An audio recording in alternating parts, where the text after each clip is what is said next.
Need someone to send you files without giving them access to your Dropbox folders? Dropbox File Requests make this easy. In this guide, I'll show you how to create a file request, customize it, share the upload link, and collect the files in one place. First, sign in to Dropbox on the web. From the main navigation, open File Requests. You'll see your existing requests and an option to create a new one. Click Create a File Request to begin. Give your request a clear title that tells people exactly what you need. For example, you could name it Project Photos or Client Documents. A specific title makes the request easier to understand. Next, choose the Dropbox folder where the uploaded files should be stored. You can select an existing folder or create a new one for the request. This keeps everything organized and makes the files easier to find later. If your request has a deadline, you can add a due date when the option is available.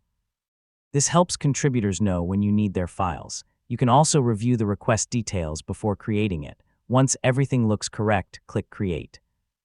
Dropbox will generate a unique upload page for your file request. The important part is that people can use this page to send you files without needing access to your Dropbox account. Now copy the upload link and send it to the people who need to provide files.